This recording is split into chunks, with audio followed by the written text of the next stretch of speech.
Good afternoon and welcome to Coffee with a Kick, our last episode before the last international break of this EPL season. I'm happy to say we do not have much to cover today because there are not matches for basically a fortnight at this point. We only have our 4 to cover the day today and one bit of news to cover. If you haven't heard, then you will shortly. But since we only have one episode this week, we're going to start with the trivia question and answer it at the end. I am springing this on Keegan rather quickly because I just made up that decision right now. So, Keegan, do we have our trivia question ready? There were 2 I was deciding on. Number 2. So this one is really a coin flip. But what color was the ball that was used in the 1973 FA Cup final and was never used again? The color has never been used again. The color has never... I've got a guess. Based off of it never being used again, I've got a guess. In honor of the FA Cup action, I had to bring an FA Cup one out. I've got a different guess that I think is better than my first one. All right, so what color? What year was it? 1970. 1973 FA Cup final. 1973 FA Cup final. Put your answer in the comments below and see if you get it right at the end of the episode. Timestamp it so we know you're not a fibber. I did see Flynn21 back in the chat. Good to see you, bruv.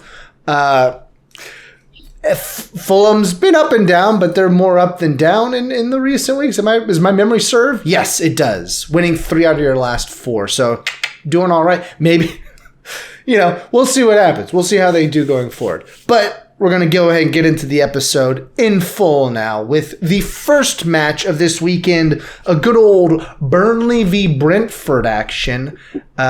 This is a weird one, huh? Starting off with an 8th minute red card for Brentford. You got it. Yes, you are correct to cheer. I got it right. Perfect pick here. 2-1 victory for Burnley over Brentford.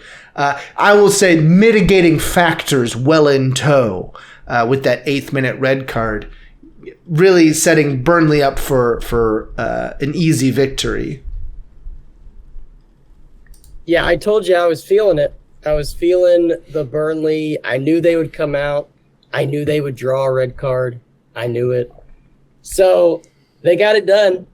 I mean, yeah. Burnley's the type of team that even if the other team's at 10 men, they still might be the worst team on the pitch. So the fact that they were able to get it done and even giving up a late goal where it kind of felt like they might give it away. They tried their darndest. They got it done. Props to them. They did. And you know what? It could give them a puncher's chance at staying up with a news point that we have coming up here shortly. But 3 points is huge at this stage in the season, and especially when it gives you you were at 14, now you're at 17. That's a significant portion of your points that you just scored on this one weekend alone. It wasn't a lot. It wasn't a lot to be proud of. You're right, but a win is a win. I'm sure that. Oh boy, I'm sure that your boy there, I was so confident early in the season. I'm just not going to even say it. They're a good old man. Vincent Kompany. I had the V. I just kept thinking Virgil van Dijk. No, but I think they're both from Holland. Yes. No, he's from the Netherlands. Belgium. Wait, Belgium. Okay, yes, They both wear orange on occasion. No, they don't. Belgium doesn't. They're red, black, and yellow. A countryman with... I'm just going to give up saying names today, actually, is what I'm going to do. Luton and Nottingham Forest, 1-1 draw with the late goal. As per the usual, Luton Town, 89th minute equalizer, stealing Nottingham Forest's glory, and... with the news item that we're going to get to here, a very important goal because Nottingham Forest, if you have not seen yet, due to financial shenanigans, I'll put it in the legalese term. They have had a 4-point deduction taken from their season total, which takes that 1-1 draw and puts them in the relegation zone on 21 points. So Luton Town suddenly flip-flopped 22 points out of the relegation zone again, with Nottingham Forest in the danger zone. Only have 4 points on Burnley at this point, with some not easy matches for any side come up here shortly. But the match itself was not particularly thrilling, and Nottingham Forest will feel like they definitely let this one get away. Yeah, the summer from 2 years ago when Nottingham Forest spent, I think it was 120-some million pounds, came back to bite them. They were over the threshold limit by like 35 million pounds, I believe. Yeah, that's not close. So the Premier League decided 4 points. There has been some issues as to why Everton got 10, they got 4. Why did Nottingham get 6? The Premier League is just kind of deciding what they want to do at this point. There's not really a set structure. Yeah. Yeah, the actual match. I mean, Luton Town stole a point here. I thought Nottingham played well. I thought they had the game controlled. I thought it was going to be a bit more high scoring. But, yeah, 89th minute equalizer. I mean, Luton had more possession. You could see that in the match, but they didn't really have any quality chances till the end. No. So that is a tough loss for Nottingham. Or I mean, it feels like loss of points. But yes, yeah. You've had it was a 7-point swing this weekend for you. Well, 6-point swing because you did still get a point, but 6-point swing from where you thought you would be otherwise. Yeah, just recap. I did get the first one wrong. I thought that Brentford would win. This one I did get right. I had a 2-2 draw. You thought it would be a 3-2 victory for Luton Town, which did not end up being the case. But yeah, it'll be. I know Everton has another hearing this week. Before appeals start. So we'll see how that one shakes out to see if they get any more breathing room, because they are down at 25 still. So it's even tighter now at the bottom of the table because Burnley's chopping their way back into the situation. We'll see if they can continue on that trajectory. We both have our doubts, I'm sure, because they're not good. So that always is a big inhibiting factor for relegation sides is when they're not good. It makes things very difficult. Then to one we neither of us expected because Tottenham was playing quite well.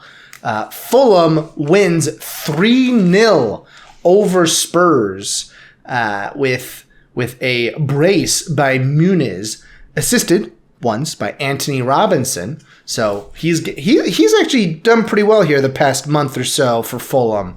I think he's had 2 assists in the past month or so. But really, Fulham was the better side in this overall. I mean, 3-0 shows it, but they had less possession but more quality shots. And I thought that they really deserved this 3-0 victory. Yeah, shocker here. I think we both felt pretty confident in Spurs going into the match week, feeling like they were on a roll.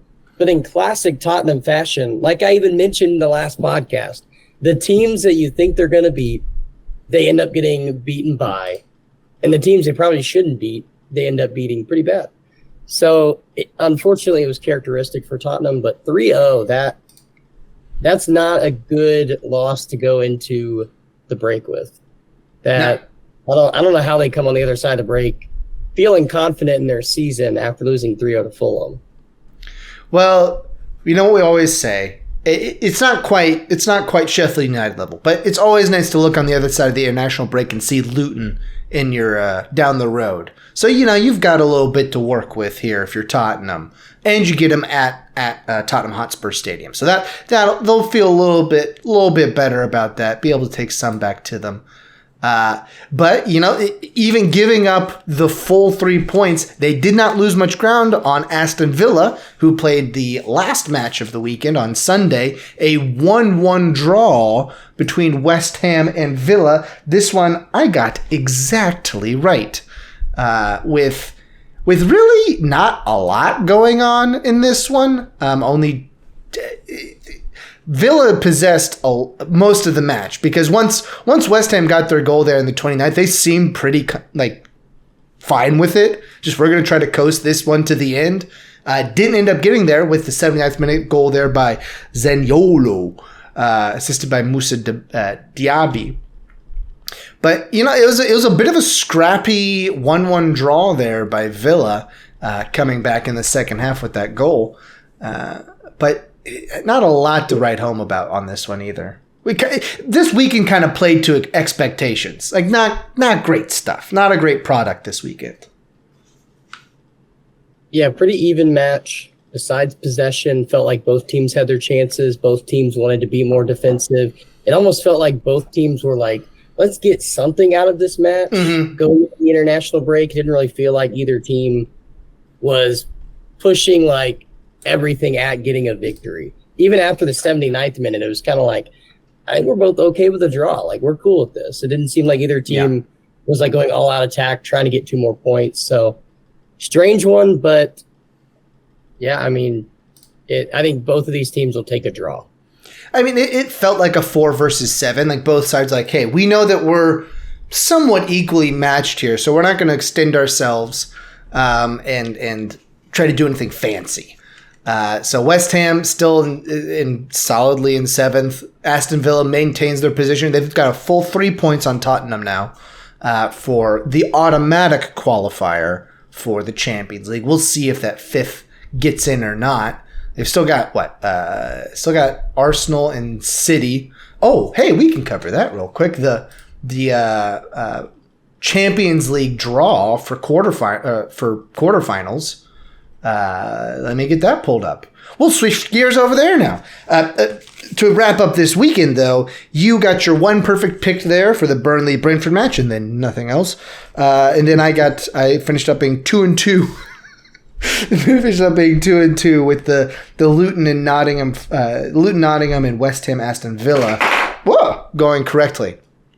Anyway, gonna do a quick gear change over to Champions League now that we have the quarterfinal draw. Arsenal gets Bayern, so that'll be fun. Real Madrid, Man City, Atletico Madrid, and Dortmund. That's such a silly thing that the teams that probably other teams wanted to play most end up playing each other. The Atletico Madrid, Dortmund, and then PSG and Barcelona. A classic pairing right there for a long time in the Champions League, but usually later on. Still, we've got some interesting stuff. How do you feel about City's draw here against Real? Real's not the same team that they've been.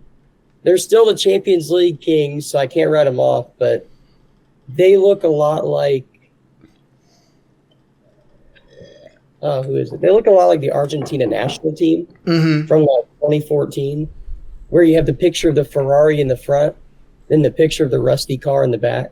Yeah. Real Madrid's defense has been really banged up, really bad. Offense still pretty good, so still got with our style of play, I think we have a shot at really controlling the matchup. But we'll see. We've lost to them before, so I think starting with the away fixture, I know away goals don't matter anymore, but I think starting with the away fixture is actually preferable in this scenario because you can, if you need to go in and get a win, you get to try to do it at home rather than away. So on the inverse of that, Arsenal has to fend off Bayern enough so they don't have to go expect much of a result in their home stadium, which would be very tough to go to Bayern and try to get a win there. We'll see if they can stick with it. I have my doubts. Although, Bayern hasn't been great this season overall, at least since they finished the group stages. So we'll see if they can pull one out for the old Gipper there, old Thomas Tuchel action. And then PSG Barcelona, I don't know. This one, yeah, we'll just go with your adage. It'll go the way Mbappe goes. If PSG can feed him efficiently, they've got a shot at it. They got a puncher's chance. I'm interested for this Atletico Madrid-Dortmund one, though, because Dortmund, I just feel like they don't expect to win away and they expect to win at home, and it just ends up being what the aggregate is. I feel like that's what they kind of feel like when they're going into this quarterfinal. But we'll get those on the other side of this international break as well. I mean, it's coming up here not too long. April 9th and 10th is the first leg. And then the next week we get the reverse fixture. So we have about 3 weeks till that happens, right? 1, 2, 3 weeks till that happens, and then it'll be back-to-back weeks for the quarterfinals. And yeah, things will start getting real serious. Things will get real serious here. Anything else you wanted to hit before we got to the answer to our mysterious trivia question? No, I mean, it's hard not to talk about Wolverhampton underperforming in the FA Cup. I mean, Coventry. I mean, I was kind of trying to 2-1, trying to skirt over it. 90+7 and 90+10 goals. Listen, it should have 90+10 is outrageous. Okay, what is this? What is even going on? Huh? I mean, why aren't there 2 legs? I mean, I thought they had it in the 88th minute, and then I thought they had it in the 90+3rd minute. Teams, championship sides. Yes. My Wolves lost to Coventry County? Coventry City. Coventry City, whatever. Who cares? I'm over it. But City's in the semis, playing Chelsea, right? They're playing Chelsea this week, I believe is what it is. April 20th. This week they're playing Chelsea. In a month from now. So they'll have another weekend off in between their Champions League fixtures. Interesting. A weekend to get to play Chelsea in that instead. But we have so very busy non-EPL fortnight there for them with 2 Champions League fixtures and FA Cup semifinal. That'll be interesting to see what Pep does with those lineups. But we will then move from there into the answer to the question, which was, what was the color of the ball in the finals of the 1973, did you say, FA Cup final? I'm going to say white. That's mine. I would say in a game white. Versus Leeds United, the team that just won the then Premier League, against Sunderland, who would go on to upset. Sunderland was in the 2nd division. They played with an orange ball. Really? That has never been used again in English soccer. Orange ball. Huh, that's strange. All orange. All around. I was trying to think of why they wouldn't have used it ever again. I thought it was going to be something with visibility. Like a pure white ball, it might be kind of hard to see on the lines, especially back before they had all the goal line technology and stuff. And then I was like, maybe a green ball because it blended in with the field and was just hard to watch. But orange, I feel like... So it's specific to FA Cup finals then? I don't know. It was the only time they ever used it, and they never used it again. All right. Well, I think... let's see. I've seen some orange balls at some point. Whatever. Well, interesting. So an all orange ball in the FA Cup final in 1973. I keep forgetting this year directly. 1973. There you go. For your next pub trivia night. All right. Well, that about does it here for us. We will be back on the other side of the international break with a preview episode for Matchday 30. Matchday 30, right? No. Well, for some teams. It is Matchday 30, but only for 8 teams. Until then, why don't you go ahead and grab your coffee, watch some soccer, some international soccer, to be specific. And we'll see you on the other side. By Scatter. I think I already did that one.